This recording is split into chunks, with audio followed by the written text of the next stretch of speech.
Welcome listeners to the Scruton podcast. My name is Benedek Tőcik. In today's episode, we talk to Erik Bootsma.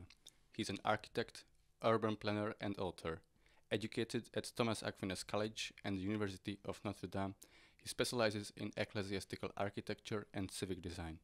He has written for numerous periodicals and teaches sacred architecture at Catholic Distance University. Welcome. Very happy to be here. Could you please explain us what conservatism means in architecture? Well, a conservative, I think, takes the philosophy that the things of the past, the things that we have been given to us, are things that have been built up over time. They've been built up and preserved over time for a reason, and that removing them, destroying them, changing them, is something that should only be done in a very thoughtful and very reflective manner. That is, it's the idea that the things in the past are preserved not just because they're old, but because they're good, and that we conserve them because we're hoping to pass the good things on that we've received. So I think a conservative in architecture has that same sort of mentality that the things that have worked in the past, the things that we've always found beautiful, that we've found good, we've found love in, are things that should be conserved and continued. But not only just conserved, but also that we should continue to work in that same manner.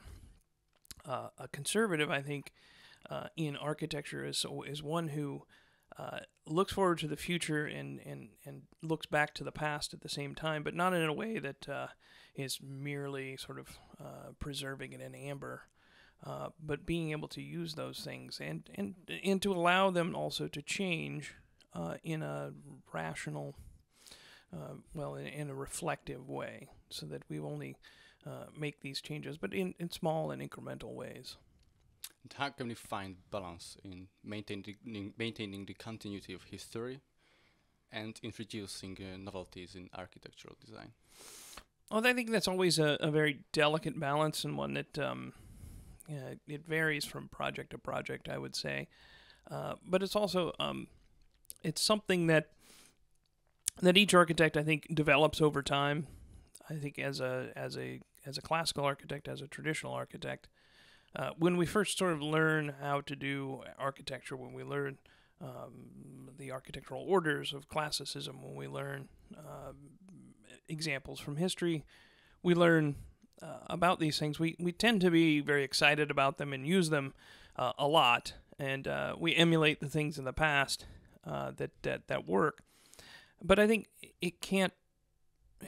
it has to happen. It just happens naturally that every time you have a project, a church or a university or a house, even if you set out to try to look as much as you can like another example that you love, changes happen. Changes necessarily happen because of the site, because of the particular needs of the client, and because of the particular taste of the client. What happens is things begin to get changed, and then sometimes you say, well, I like everything about this particular church except for, say, the crossing dome of it, and let's use this one from another and use something very similar to it. And then each time you introduce an element or something, it changes, and then you can begin to do a number of things with, for instance, the moldings of a building, the differences in columns and how they're articulated. So these things begin to change, and we're inevitably influenced by our surroundings. And so I think that any contemporary classical conservative architect would naturally have influences which are from history, which are more proximate. So, and then seeing others who are doing work around them. So they sort of a natural sort of process. It's something that I think, as somebody said, if you go out to build a building and make it beautiful and make it lovable, being new and being innovative sort of comes out as a natural course. if you set out to be innovative and entirely new rather than beautiful, it's not necessarily going to happen that it is beautiful. Regarding change, what do you think? What caused the obvious break in urban architecture after the Second World War? Not only the Soviet bloc, but also in Western countries, modernist, functionalist, and even brutalist buildings seem to change and even dominate the cityscape. What may be the reason? Well, I think the number one reason, I think, of course, is that the architecture schools were taken over by ideologues of the modernist movement. Every single university in the world, from about 1945 until about 1970, slowly and entirely became entirely modernist. You could not go to a school of architecture in the 1970s and 80s and learn how to do traditional architecture in the way that it was taught up until the 1920s exclusively. So that's probably the biggest thing, that the schools began to teach this as an exclusive ideology, and it was one that was not allowed to be objected to. They did not hire people who taught classicism. They did not want people to do that. They hired historians who wrote out contemporary classicists out of the history books. Nicholas Pevsner wrote a very important book in the history of architecture, and in the 20th century, he didn't mention at all, if I recall correctly, that he did not mention at all Sir Edwin Lutyens, who was a contemporary classical architect, who was, as you said, we were asking about novelty in architecture, incredibly novel and incredibly talented architect, but written out of the history book. So he's someone who architects didn't learn from at all.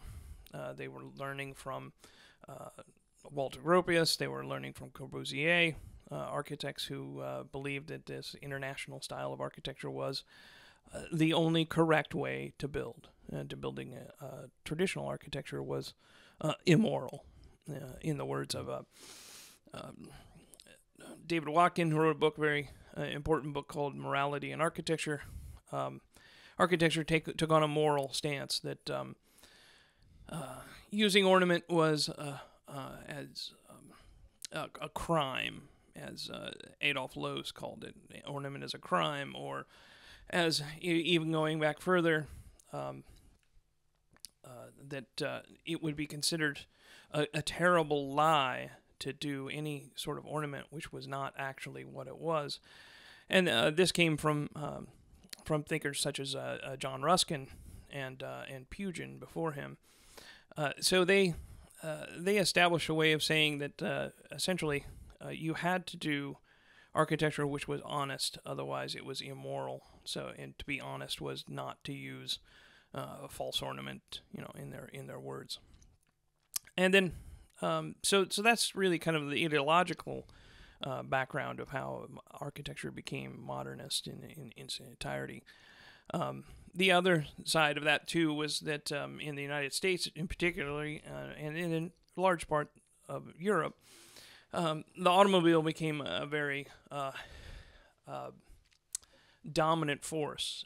Less so in Europe and less so in England, but much more so in the United States, where essentially most of the auto manufacturing in the world really took place. So the American public began to see the automobile as being synonymous with freedom, that having a car meant that you were free, and being an American meant having that freedom and having a car. So, taking the train, taking public transit was not considered to be a real American thing to do.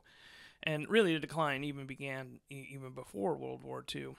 And so what happened is, because of the needs that cars have for space to be parked when they're or not being used, cities began to be getting mowed down, essentially, to build parking lots. Neighborhoods were torn down to build freeways so that people who lived in the suburbs could drive into the center of the city, go to their job, and then drive home. Now, of course, what happens is eventually the city ceases to exist as a city anymore when it's just a parking lot. So that really was part of that. And again, I think the modernist ideology also really bought into that the modern world was to be a mechanical one, it was to be an industrial one, and the automobile was definitely part of that. And certainly Corbusier, one of the earliest modernist thinkers, really bought into the idea that everyone would have a car and everyone should have a car. And so they proposed to essentially tear down large parts of the city and remake them so that they would be conducive to having automobiles run everything. So he famously proposed to tear down most of the medieval quarter of Paris to do it. He never got to do it, but in America we definitely did in many cities. Regarding Budapest, what do you think about the city, the architecture of the city from an urban point of view? Budapest is a very interesting city, obviously, because it comes from two cities. The two cities are very different from each other and very similar in the same way. Buda, of course, being the hilly side of the Danube on the western side, and the medieval city, the castle district, really dominates that. It's really an astounding place. But the Pest side, I think, is also one that's very interesting too, because from a historical standpoint, you can very clearly see in the roads that emanate from the center of the city, and the center of the city really is on the ancient Roman fortress, which stood at the foot of the Elizabeth Bridge. And from around that, you can see where the medieval walls, and then the later, I assume, later sets of walls that went around it and formed these, ring roads, these Ringstrasse, like they have in Vienna. But a large part of it, also very interesting, is that it was a 19th century city, particularly Pest. It really seems like the architecture comes from a time where the empire was at its height, the Austro-Hungarian Empire, and it also has a very interesting character of being a very cosmopolitan city. I was remarking yesterday on our walk in the city that I was speaking with a woman who had lived in Amsterdam for a long time. Amsterdam's a city that has coming from Dutch heritage. It's very important to me, but it does have a certain sort of uniformity to the city that I think is it's good, it's beautiful in a certain way. But the cosmopolitan nature of Budapest, of being this capital, one of the co-capitals of this large empire which spanned so many different cultures and so many different people, and at a time when they could have influence from so many different parts of history, that it really is a beautiful city to see sort of almost every style of architecture you can think of. And so it constantly surprises you around every corner with both the old medieval streets being sort of preserved, but with this sort of 19th century aesthetic at the same time. It's an incredibly interesting city, and I certainly can't wait to get back. We've had a wonderful time here in the last month and a half that we've been here. What is your opinion on the reconstruction of the Castle of Buda, the so-called National Houseman program? This is great. We were actually invited up to the castle district this week. I was there on Tuesday with the architects and the project managers of the program. We were able to walk in parts of the palace that had been reconstructed, and then several buildings: the guardhouse building, the Royal Riding Hall building, which had just been recently completed about 2 years ago. And then we were able to tour the ongoing construction on the former National Defense Headquarters building, which I understand is going to be a much more, it's not going to be an office anymore, but it's going to be a public building. We were able to see the construction of that building and see how they're crafting the arts, and then go up to the roof and see the new dome, which will be a new observation tower for tourists to see the city, and an incredible view from there. But what's really amazing is that they're reconstructing these monuments, these buildings, which were damaged in the wars, in the wars being World War II, but also in the 1956 revolution. That many of these buildings were damaged but not destroyed. But then in sort of a desire to erase history, the Communist Party in the time of the communists here destroyed many of these buildings. And so I think what they're doing is not trying to reconstruct the past, but right a wrong, which I think is that the Communist Party tried to erase the past and tried to remove this culture from the people of Budapest and from the people of Hungary as a whole. And really, I think really from any tourist who comes to this city. So being able to see these buildings as they were and being able to experience this city as it was before World War II is going to be an incredible thing. It's an incredible gift that's being given to the people of Budapest. That they're seeing here architecture and the way that it was intended to be, and not something that was erasing this culture. So they have this cultural depth to them. They have incredible amounts of allusions to the history of this country, the allusions to the current, when I say current, I say it's 1900, when the Austro-Hungarian Empire was run by the Habsburgs, so we have that history in that too, but it's incredibly rich. But I think one of the greatest things I get to see is that oftentimes a criticism of traditional and classical architecture is that, well, this was great in 1900, but no one knows how to do it today. And I think it really does just say that that's an incredible lie, because the amount of work that's being done on Buda Castle right now, and the amount of incredible craftsmanship, both in the exterior of the building, the stone which is that's being cut and laid to recreate what was there before, to lead work. The cupola of the new dome of that the defense headquarters is all lead. It's all handcrafted. It took months and months to do. What it's doing is building up a culture of artisanship. So we have lead workers. We have glass workers. There's incredible glass work going on in some of the entries and some of those buildings. And then stonework, which is being done, obviously stone carvings, which are done, painting. The St. Stephen's room in the palace is all woodwork and tile. New craftsmen are coming out of the ability to just do this work. And so I think what that does is it creates a culture, and having that culture will mean that more of this work can be done, but it also can be done more economically, because there'll be more and more people who know how to do this, which makes things them a lot less demand, and then a lot easier to do these sorts of work. So I think it's a beginning of a renaissance of artisanship, and I think that's something that is incredible to see. And on the other hand, what can or should a city do with its brutalist communist heritage in architecture, the buildings that do not fit in its environment? Well, the short answer would be just try to get rid of them. They, generally speaking, most of them are in.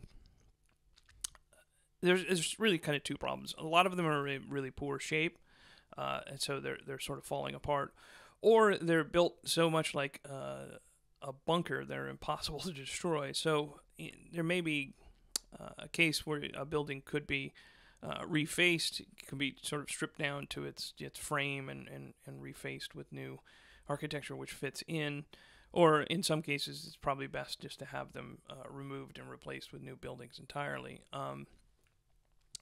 There may be some who say that this is part of the heritage, this is part of the history, but again, I think it's important to note that it's an architecture which was itself destructive of history, and it was destructive of history and culture on purpose. It was done that way, not as an accident, but as intentional. So that the philosophy was that the new society, the new culture of humanity was one of industry and utility, and that was all that we needed to have, and then that's all that people would be to be happy. But what we find is that they don't make people happy. They don't make them pleasant. It's not a pleasant place to be. Being in a neighborhood which is just filled with brutalist apartment blocks is not a pleasant one. One that even people who live in these neighborhoods admit that no one would really want to walk around them very much. I was commenting to some folks of it. A number of places in Budapest which are sort of tourist traps. And I said, well, they're tourist traps for a reason, because they're beautiful and people like to be there. So why is it that we can't build more of those things? So I think it's something that should be done to replace some of these buildings. And again, some of these buildings were built in places in order to be a victory over culture and over the history, so that they tore down other buildings to build these things there on purpose. In the words of Sir Roger Scruton, it is the building of a temple that constitutes the first step towards undertaking the communal task of settling. The city begins with its sacred space. The function of the temple imbues the secular with the sacredness it requires. It is a consecration of the land and the bid for home. End of quote. How do you see the role of ecclesiastical architecture in a community? What may cause that in some European countries, church buildings are being destroyed or given temporal functions, even as pubs? Yeah, I think that's an issue also in the United States. We have many churches which are being destroyed, abandoned, from every denomination, from every Protestant denomination, and every Catholic diocese is having churches destroyed and removed.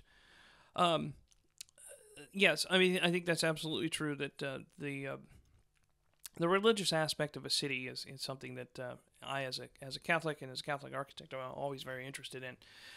Because what I think religion does in its best form is that it gives a people something that unifies them.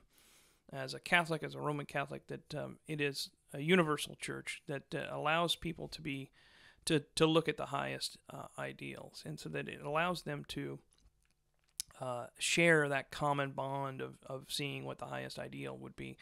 And as a Catholic would be that my fellow citizen and I all make it to heaven. And so what we're trying to do is promote the virtue of everyone else around us. And what that may or may not actually happen, but what it does do is it gives us a certain sense of friendship.